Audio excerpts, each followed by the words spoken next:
हाँ जी बेटा, अपना अज का टॉपिक है modern atomic theory.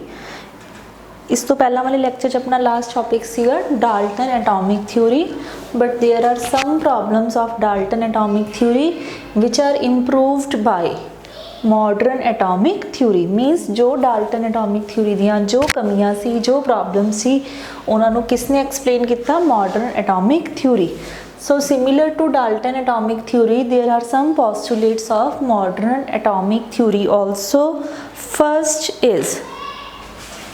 First postulate is atom is no longer considered to be indivisible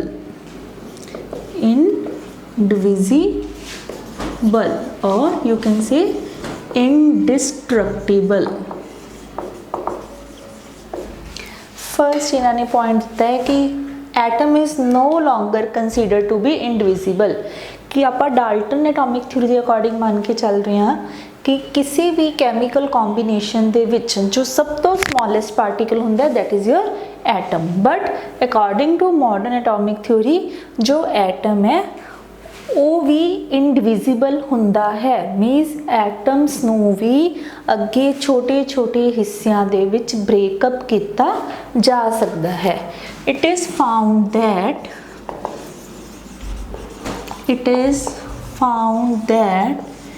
atom is also made up of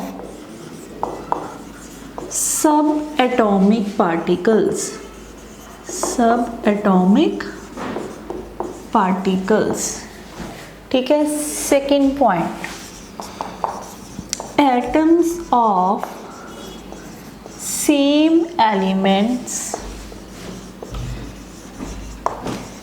can have some different properties। Dalton atomic theory दे विच आपां की पढ़िया सी, atoms of same elements are same in their all features और you can say in their sizes, shapes, mass etcetera. But according to modern atomic theory atoms of same element can have some different properties. For example isotopes of hydrogen, isotopes जिन्होंने असीं पंजाबी च की कहने हैं समस्थानक। Isotopes of hydrogen have same atomic number but different atomic masses.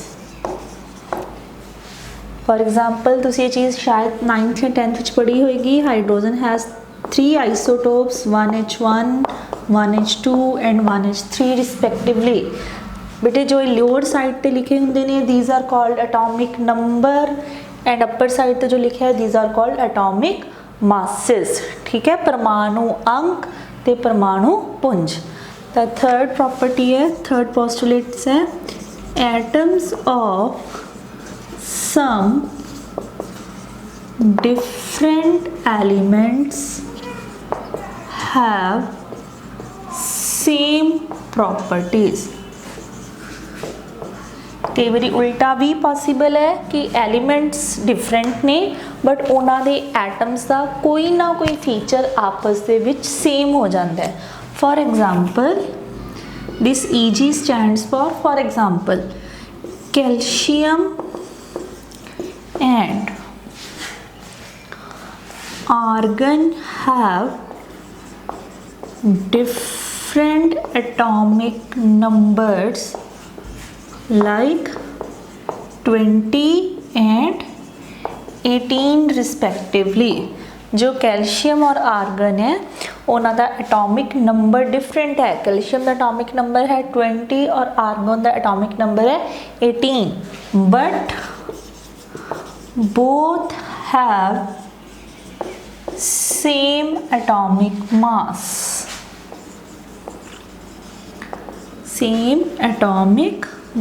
that is 40।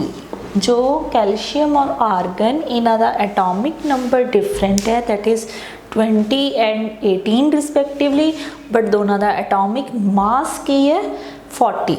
इत्थे की सी बेटा एटॉमिक नंबर सेम सी, एटॉमिक मासिस डिफरेंट सी, तो इन्होंने आपां की कह रहे हैं isotopes.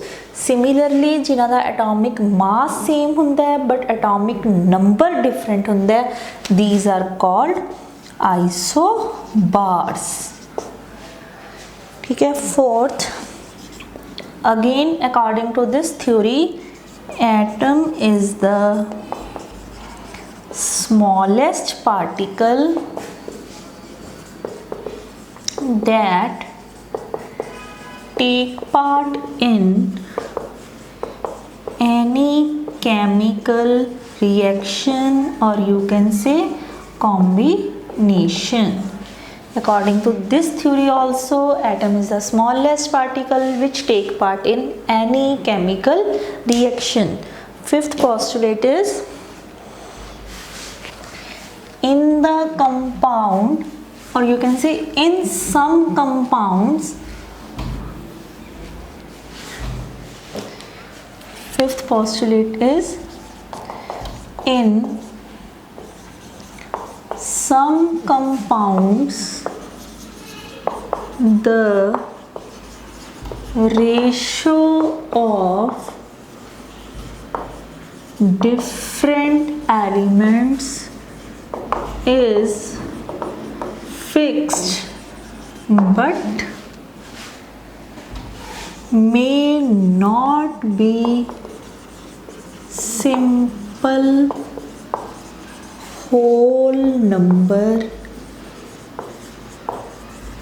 ratio।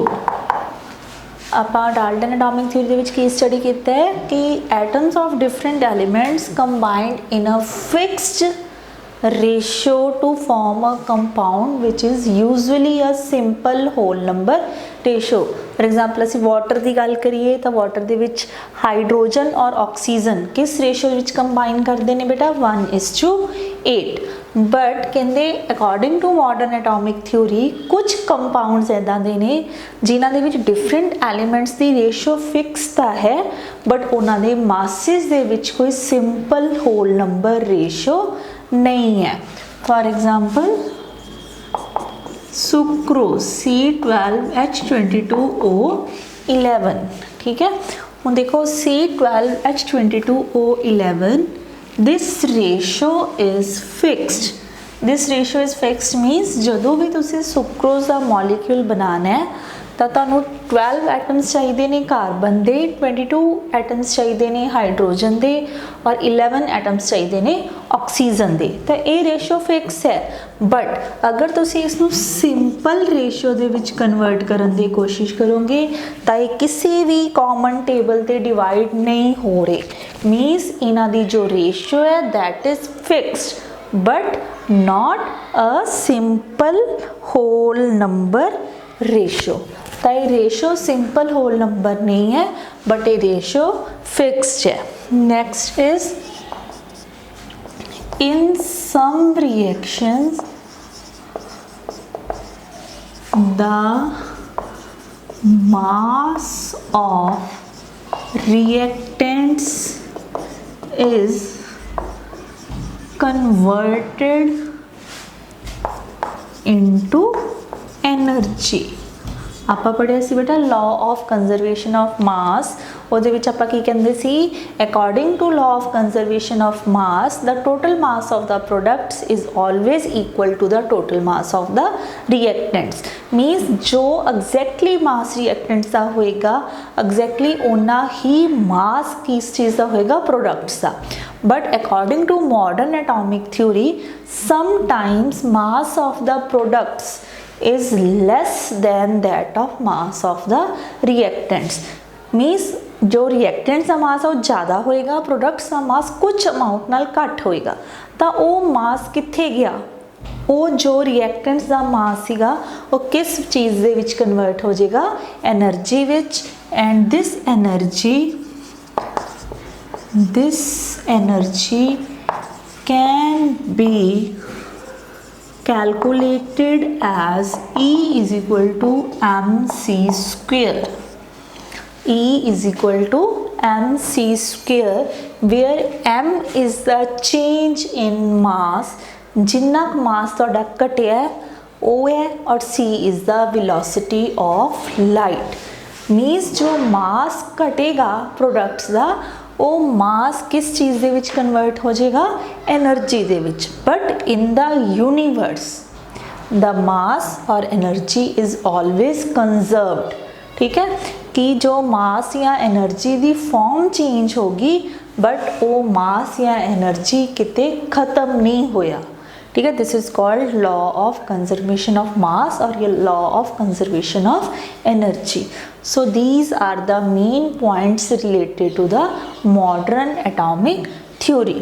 Next is two definitions which are important: Berzelius hypothesis and Avogadro's law.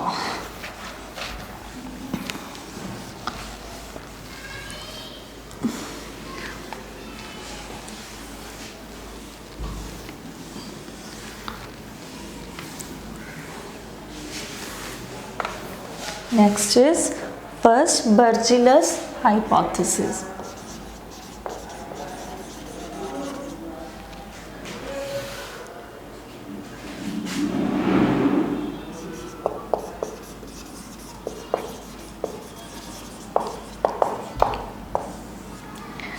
According to this hypothesis, equal volumes of all gases contains equal number of atoms.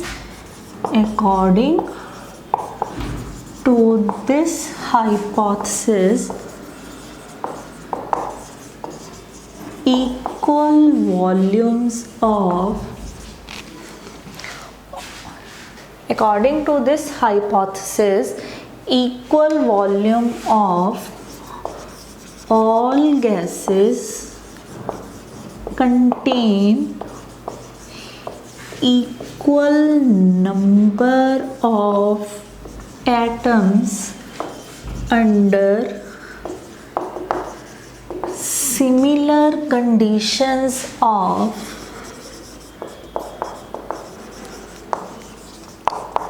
temperature and pressure. So what is Berzelius hypothesis? According to this hypothesis, equal volumes of all gases contain equal number of atoms, but the condition is they should be at same temperature and same pressure. So इस hypothesis ਦੇ according मान लो कि साढ़े कोल hydrogen gas है, oxygen gas है, nitrogen gas है. ठीक है बेटा, असी इन्हां तिन्नां दा वॉल्यूम फिक्स कर लिया as V1, V2 and V3. But ये जो V1, V2 और V3 है वो इक्वल है, इक्वल वॉल्यूम. ठीक है, तो इस हाइपोथेसिस दे अकॉर्डिंग V1 दे विच जो नंबर ऑफ एटम्स होणगे उही V2 दे विच होणगे, उही V3 दे विच होणगे. ठीक है, या तुसी सिंपली इस चीज़ में इदा भी रिप्रेजेंट ना करो, असी सिंपली कह सकते हैं कि अगर असी डिफरेंट गैसेस लै लेने और तीनों गैसेस नू असी सेम टैंपरेचर और प्रेशर ते मेनटेन किया होया है, तो तिन्ना गैसेस दे विच जो नंबर ऑफ एटम्स ने दे शुड बी इक्वल. ठीक है, according to the Berzelius hypothesis. तो इस चीज़ नू उसने एक एग्जाम्पल दे नाल प्रूव किया. फॉर एग्जाम्पल असी H2 और Cl2 दो गैसेस लितियां ने, हाइड्रोजन और क्लोरीन. जदों असी उन्हां दी रिएक्शन करवाई है तो साडे कोल की बन रहा है HCl, that is hydrochloric but in the form of a gas. Hydrochloride कह देंगे असी इनू, hydrochloric term is use for the acidic form. ठीक है, तो वो की कह रहे हैं. सो दीज जो मैं तुहानूं ये चीज़ कल भी दसी सी, सॉरी प्रीवियस लैक्चर दे विच, कि जो चीज़ असी इहदे अगे लिखते हैं दैट इज़ कॉल्ड कोफिशिएंट. ठीक है, तो हुण असी मन के चल रहे हैं कि 1 वॉल्यूम असी लै रहे हैं हाइड्रोजन का, 1 वॉल्यूम लै रहे हैं असी क्लोरीन का, और साडे कोल रिजल्ट दे विच किन्ने वॉल्यूम बन रहे हैं हाइड्रोक्लोराइड गैस के 2 वॉल्यूम. तो इस हाइपोथेसिस के अकॉर्डिंग इन्हां तिन्हां दे वॉल्यूम अगर असी सेम कर दिए 1:1:1, ठीक है, फिर इन्हां दे विच नंबर ऑफ एटम्स सेम होणगे। तो हुण इत्थे की हो रहा है, असी कह रहे हैं कि असी अगर 2 वॉल्यूम्स ऑफ हाइड्रोक्लोराइड बनाना है तो सानू किन्ने वॉल्यूम हाइड्रोजन के चाहिए ने 1 ते क्लोरीन के भी किन्ने चाहिए ने 1, ठीक है। तो अगर असी ये भी कह सकते हैं कि ये 1 एटम है हाइड्रोजन का, 1 एटम है क्लोरीन का, बट 2 एटम्स बन रहे ने हाइड्रोक्लोराइड के, ठीक है, क्योंकि फिर रेशो सेम आ जाएगी ना 1:1 1:1 1:1।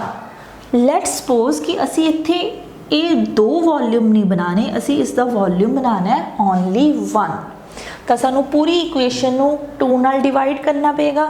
तो अगर तुसी चाहते हो कि साडे कोल एक कंपाउंड एटम बने हाइड्रोक्लोराइड का, तो तुहानू किन्ने क्लोरीन लैने पैणगे, हाफ एटम, और इत्थे भी कितना लेना पेगा, हाफ एटम। बट जिन्ना भी असी हले तक चैप्टर पढ़िया है, चैप्टर स्टडी किया है, आपां की कह रहे हैं, बार बार असी एक चीज़ कह रहे हैं कि atom is the smallest particle that take part in any chemical combination, कि एक जो एटम है वो सब तो छोटा कण है जो किसी भी केमिकल रिएक्शन दे विच पार्टिसिपेट करता है। तो उस अकॉर्डिंग असी इसनों हाफ एटम नहीं मान सकते, क्योंकि एक एटम तो छोटी चीज़ एग्जिस्ट ही नहीं करती, ठीक है। तो ये मेन प्रॉब्लम सी तुहाडी बर्जीलस हाइपोथेसिस दी कि इस दे अकॉर्डिंग अगर असी एक एटम बनाना चाहिए हाइड्रोक्लोराइड का, तो सानू हाफ एटम लेना पेगा हाइड्रोजन का और हाफ एटम लेना पेगा क्लोरीन का। सो जो ये प्रॉब्लम सी, इस प्रॉब्लम नू किसने ठीक किया, next scientist, that is your Avogadro.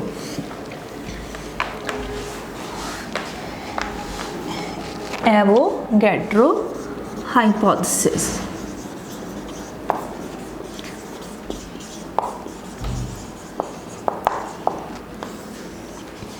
ठीक है, this is important for your exam. So according to this, equal volumes of all gases contain equal number of molecules under similar conditions of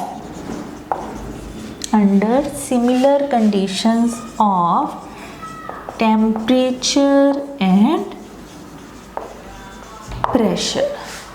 तो इस दे विच अगर तुसी ध्यान नाल देखो बेटा, सिर्फ एक वर्ड का डिफरेंस है, here I written atom and here molecules, ठीक है।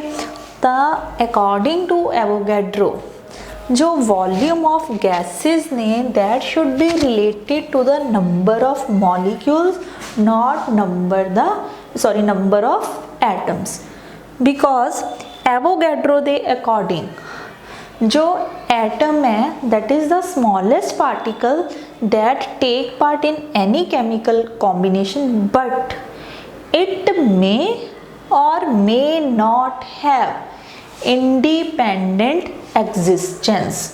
कहते एवोगैड्रो ने इस चीज़ को पहला डिफाइन किया कि एटम सब तो छोटा कण है जो किसी भी केमिकल रिएक्शन दे विच पार्टिसिपेट करता है, बट कई बारी वो एक एटम है जिहड़ा वो कल्ला रह सकता है और कई बारी वो कल्ला नहीं भी रह सकता, means capable of independent existence और नॉट। बट उन्होंने क्या जो मॉलिक्यूल है, ठीक है, that is always have the capability of independent existence, means उन्होंने गैसेस दे लई सब तो छोटी किहड़ी टर्म यूज की है, मॉलिक्यूल्स ना कि atoms. So according to Avogadro V is directly proportional to N, where V is the volume of gases, and N is the number of molecules। ठीक है, जे गैस का वॉल्यूम घट होएगा तो नंबर ऑफ मॉलिक्यूल्स घट होणगे, अगर गैस का volume वधदा जाएगा तो नंबर ऑफ मॉलिक्यूल्स भी वधदे जाणगे। तो इहदे अकॉर्डिंग जो असी इक्वेशन पहला लिखी सी H2 + Cl2 gives us 2HCl, तो ये चीज़ किवें डिफाइन कर रहा है कि अगर तुसी दो मॉलिक्यूल्स बनाने ने हाइड्रोक्लोराइड दी, तो एक मॉलिक्यूल चाहिए क्लोरीन का और एक मॉलिक्यूल चाहिए हाइड्रोजन का। ठीक है, बट अगर तुसी बनाना है एक मॉलिक्यूल हाइड्रोक्लोराइड का, तो हाफ मॉलिक्यूल चाहिए क्लोरीन का और हाफ मॉलिक्यूल चाहिए हाइड्रोजन का। तो हाफ मॉलिक्यूल है जिहड़ा वो कैपेबल है इंडिपेंडेंट एग्जिस्टेंस लई as compare to the atom. ठीक है, हाफ मॉलिक्यूल का मतलब है एक एटम, हाफ मॉलिक्यूल का मतलब है एक एटम। सो एक एटम हमेशा इंडिपेंडेंटली एग्जिस्ट कर सकता है, बट एटम तो जो छोटा पार्टिकल है असी उसनों इंडिपेंडेंट एग्जिस्टेंस दे कैपेबल नहीं मानते। तो तुहाडे एग्जाम्स लई बेटा तुसी इस चीज़ नूं याद नहीं करना। एग्जाम्स लई तुहाडा किहड़ा लॉ इंपॉर्टेंट है? एवोगैड्रो लॉ, और you can say Avogadro hypothesis. According to this law और hypothesis, equal volume of all gases contain equal number of molecules under similar conditions of temperature and pressure, or we can say V is directly proportional to N, where V is the volume of gases and N is the number of molecules। ठीक है, with the help of Avogadro law we can determine two features, या we can determine two quantities। तो तुसी उस लिए सिर्फ एक formula याद रखना है कि किसी भी मॉलिक्यूल दे विच जिन्ने एटम्स प्रेजेंट होंदे ने दैट इज़ कॉल्ड एटॉमिसिटी। ठीक है, हुण देखो आपां अच्छा पहला तुसी बेटा इदां करो, इस चीज़ को समझण तो पहला तुसी इस चीज़ समझो कि एटम और मॉलिक्यूल हुंदा की है। तो एटम की डेफिनेशन असी हुणे की लिखी है? Smallest particle taking part in any chemical reaction that may or may not have independent existence।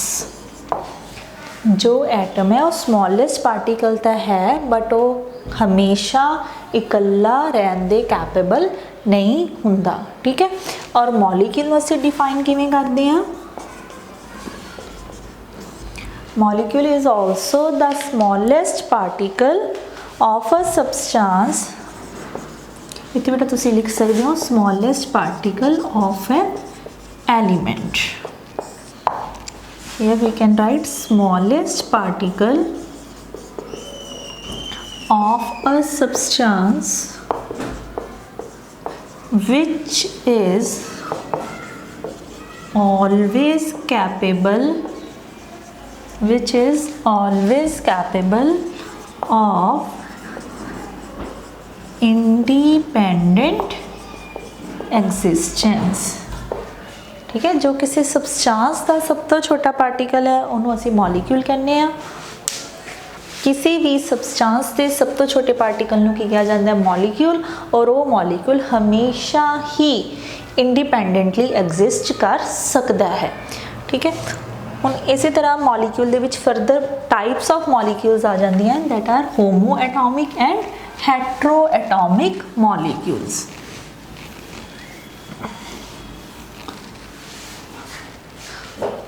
Homo atomic molecules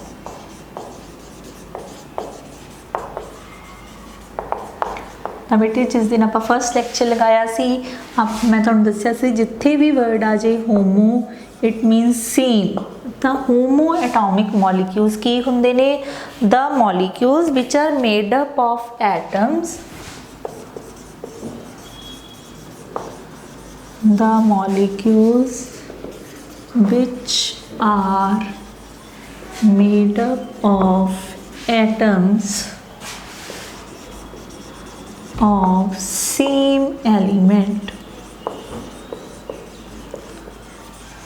are called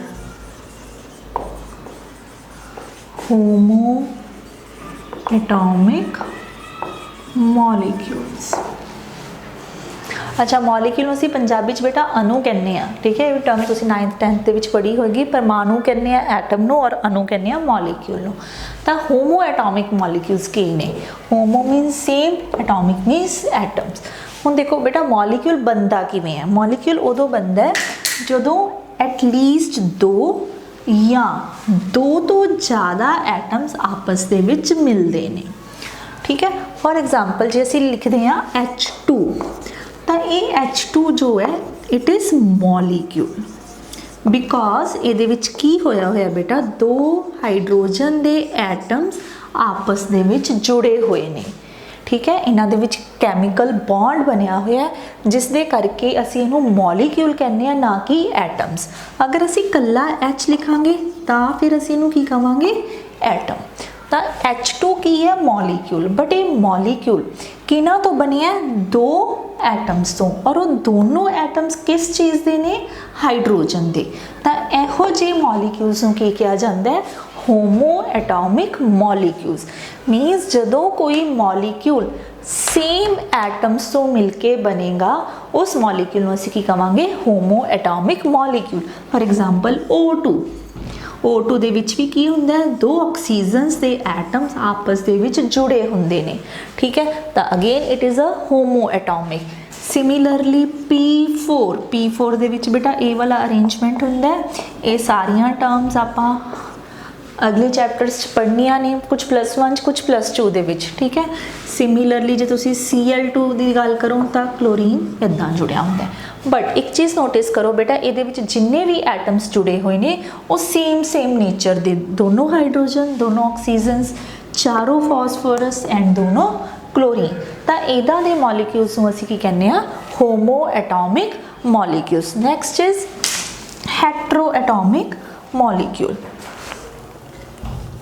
ਹੈਟਰੋ, ਤਾਂ ਹੈਟਰੋ ਐਟੋਮਿਕ ਮੋਲੀਕਿਊਲ ਦੀ ਡੈਫੀਨੇਸ਼ਨ ਕੀ ਆਏਗੀ? ਦ ਮੋਲੀਕਿਊਲਸ, ਮੈਂ ਇੱਥੇ ਚੇਂਜ ਕਰ ਦਿੰਦੀ ਹਾਂ ਬੇਟਾ। Next is hetero. Heteroatomic molecules किहड़े हुंदे ने? The molecules which are made up of atoms of different elements. उन्हां दे विच देखो बेटा मॉलिक्यूल है, एटम्स ने तो जुड़ना ही जुड़ना है, बट अगर तो सेम एटम्स जुड़ते ने तो असीं उन्हां नूं कहने आ होमो एटॉमिक। और अगर वो एटम्स डिफरेंट एलिमेंट्स दे होणगे तो असी उहदे लई टर्म यूज़ करांगे हेट्रो एटॉमिक, ठीक है। For example water.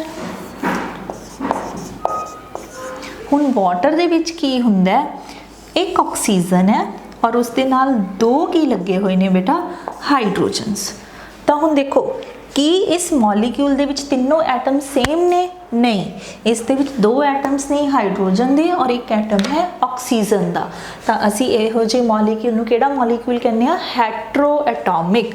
Similarly carbon dioxide, C double bond O double bond O। Again इहदे विच जिहड़े की ने 3 एटम्स आपस जुड़े हुए ने, 1 2 3, और ये तीनों एटम्स की ने? इन्हां विचों 2 सेम ने ते तीसरा डिफरेंट है। तो डिफरेंट होने करके असीं इहनूं किहड़ा मॉलीक्यूल करवांगे?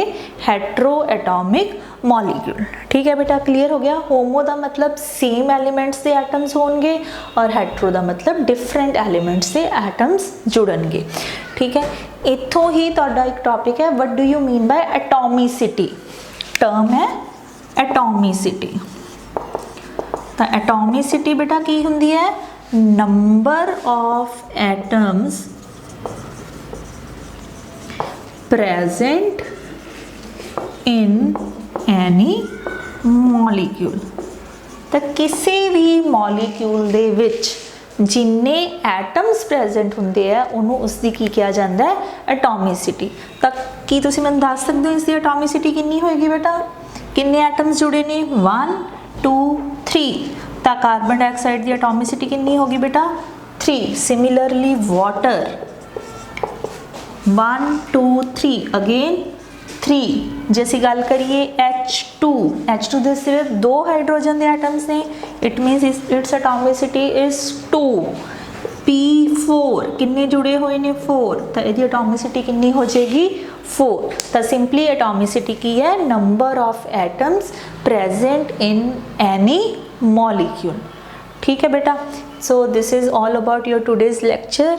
अगर तुहानू कोई भी प्रॉब्लम है बेटा प्लीज़ शेयर करो अपनी ग्रुप दे विच, अपनी प्रॉब्लम लिखो कि मैम सानू नहीं समझ आ रहा या इस चीज़ को दोबारा रिपीट कर दो, तो वो आप चीज़ दोबारा नैक्सट लैक्चर दे विच रिपीट कर सकते हैं। ठीक है, ओके बेटा, थैंक यू।